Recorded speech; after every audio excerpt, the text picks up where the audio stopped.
Hi friends, welcome to my channel. In this video, you're going to learn what $660,000 can or cannot buy you in Salt Lake City, Utah. And that's in the situation when October average price in Salt Lake City County specifically dropped to $552,000 by $10,000 compared to September, where the average price was $562,000. Specifically, I'd like to invite you to walk through a beautiful home with me on the East Bench that was recently put on the market at $660,000 that my client liked well enough, to make an offer on that beautiful property. And that will give you a great opportunity to see what $660,000 can or cannot buy in this crazy real estate market. And at the end, I'll show you 3 critical factors that are absolutely omnipotent to make your offer win or lose in multiple offer situations. So ready to roll? Buckle up, let's go. And super quickly, I'm Anya Bartholomew, your local Utah real estate agent. And if you're looking to buy, sell, relocate, or invest, my information is below. Connect, call me, text me. I'm here for you 24/7 on the YouTube channel. This home was originally priced at $665,000. It's a Rambler, about 3,300 square feet total, 1671 on the main floor with 2 bedrooms and the 1 bedroom downstairs, and it's unfinished. Right, it's high quality, meticulously maintained, spotless carpet. Most people prefer hardwood floors, but oh well. So lots of natural light coming through. It's located on the best East Bench location, close to everything, at about 6,000 south and about above 1300 east. So indeed, like a very prime location. So as you can see for yourself, like this is a very well-maintained home, and Ramblers are always much more valuable above grade square footage. This is a living room with vaulted ceiling, lots of natural light. It actually contains during the day when I walked through here early with my clients. So this is specifically is a formal dining area with just off front entry, a little bit aside from the kitchen, but there is a formal area and you can utilize the entire living room here. Vaulted ceiling, lots and lots of custom features. Lots and lots of custom features, lots of craftsmanship of the shutters and custom cabinetry. This is a semi-formal dining room and a beautiful spacious kitchen with custom cabinetry, granite tops, and plenty of current countertops and storage space as well. What's interesting about this home, it offers lots of custom features with a distinct sense of craftsmanship, such as plantation shutters, custom built-ins, and here's the kitchen island also that is included.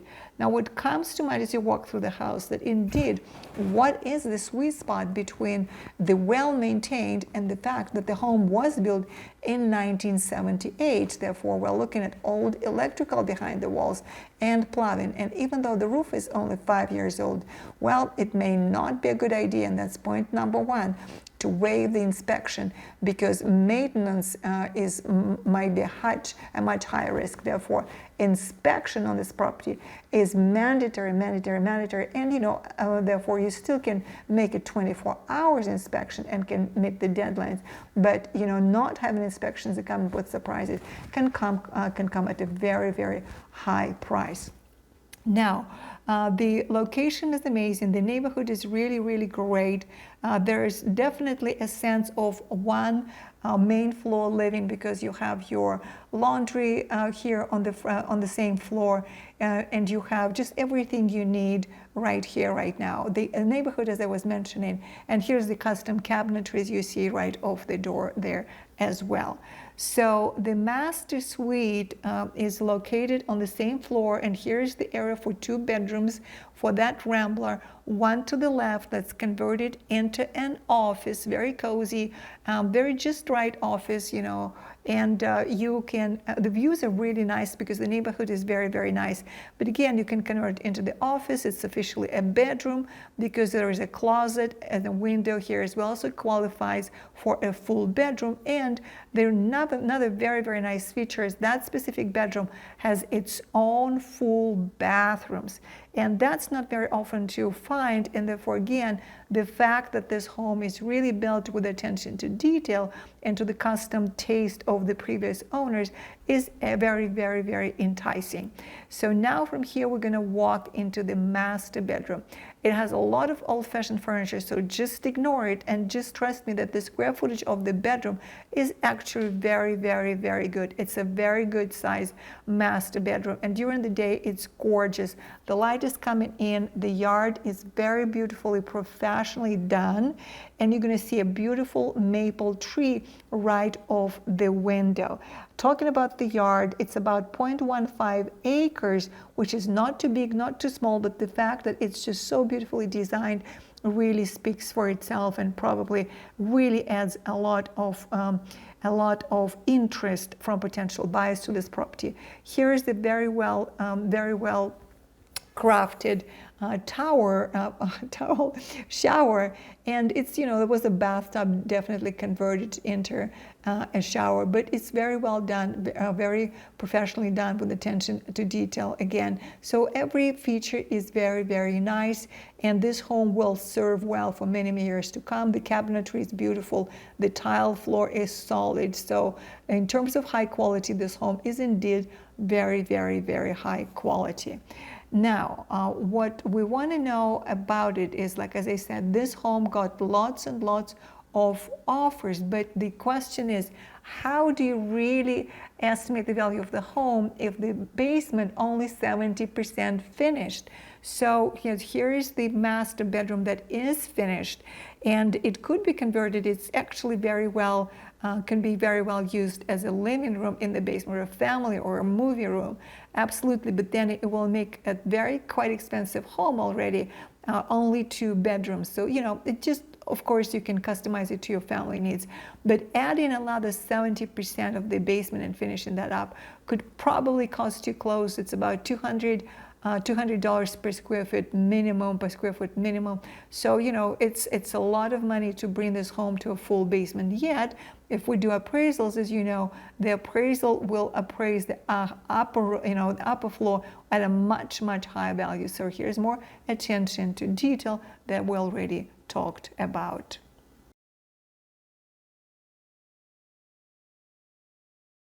So the unfinished basement does offer the opportunity to, you know, make the rest of the basement whatever you want to make it, you know, and that's kind of like a good thing. But however, again, as I said, the pricing of the basement and looking at all those things together, quite challenging. So my client originally offered, you know, within the first couple of days, the full asking price, but immediately was notified that that was not enough.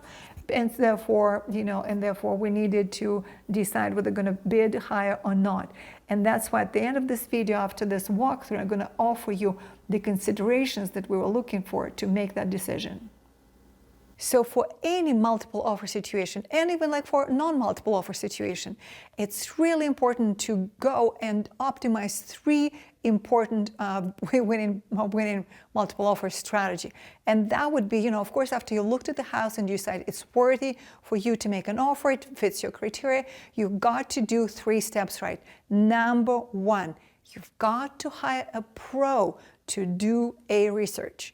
In this crazy, hear me out, in this crazy market situation where the prices are jumping up and down, and it's really all over the place, because in this specific price range, when we looked at the research, it was literally, you know, started from $220 to going $380 per square foot. That's an enormous, almost 100% difference, don't you think? Therefore, looking and finding just the right criteria, where you're going to look at the market, where you're going to look at the last 2 weeks, 3 months, you know, 2 months, and like how big you want to expand the area to do your comp research. And that's only the realtor can do, because one of those things, it's not only looking at the solds or, you know, the active listings, but also looking at the listings that are under contract and doing such a due diligence as calling the realtors with similar housing and asking them what their winning price, you know, when their winning bid was.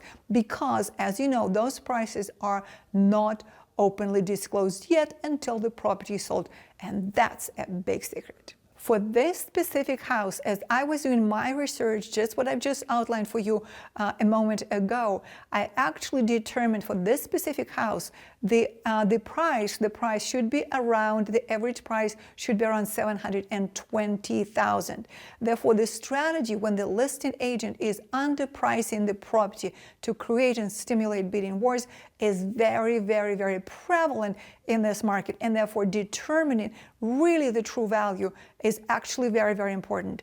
And therefore, once I determined that price, then I had to consult with the client and see what are they willing to bid over the asking price to win this house. And that leads us to criteria number 2, or step 2. The client have got to decide what this home is worth to him or to her. That's really important, because the strategy is really important to understand that we have to be in a place where we have no regrets. If we've done our best, if we've done our research, we've determined every feature of this house, of this home and property is worth to us, whether it's location to our, family member, or it's location to grandkids, or if it's location to work, and so on and so forth. Once we determine all those factors, like carpets versus hardwood floors, do you need to finish the basement? I mean, there are so many criteria, but each person has to decide and prioritize what are the musts versus wants, and of course you already know that. But anyway, that is something that the client has to decide, and realtor, as a skillful realtor, can really help the client to get to the point where they get to this sweet spot where they know this is really the best they could offer. And after that, if they lose it, it's not a big deal, because you walk out having no regrets. And step number 3, and that's really the art and the science. You've got to, your realtor, the professional, have got to optimize, or the client and the realtor, actually, it's a teamwork. We've got to optimize every aspect of the offer in a way that every asset that the client has can be optimized to get to that winning situation. We're talking about prices, we're talking about terms. We've got to decide what's important to the seller. I mean, there are so many factors, and I always say it's really the alchemy, and none of the offers are the same. It's very, very individual, but that's really it's where all of those ingredients, all of these pieces of work, the hard work of finding this house, guys done together with a realtor, that's where it all comes together into this beautiful recipe, and like a Michelin star recipe, if you will, where the offer needs to be crafted and presented in a certain way. And that is really the art and the science, as they say, and I cannot emphasize it long enough or strong enough. It's really true. It's where all of it comes together to win or to lose. And I've seen so many mistakes done specifically on step number 3. And there is something also super important after everything is done, whether you won the situation or not. Like in my situation specifically, my client decided that they're not going to go over 680, and we determined that it's not even worth submitting this offer, because it's not going to sell for 680. And indeed, the seller right now is in a pending status under contract, so we really don't know for sure. But the realtor did say that it did sell over 720. As you know, the analysis that I've done is really indicating.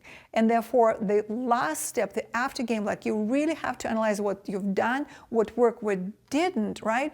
And then you have to determine, maybe if your price is 660 and the home that you really think you can have is actually selling for 740, you've got to adjust your, either pricing strategy. If you can afford, you can go higher, or if you cannot, if it's your top price that you can offer, you're going to start to decide what's important and what things you've got to eliminate from your maybe not so essential or your must list.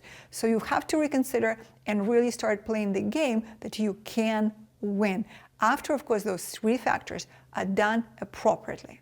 And if this information can help you make an even more informed decision in your house hunting situation, please click the like button, subscribe to my channel. I post weekly videos here. And if you have any questions, my information is below.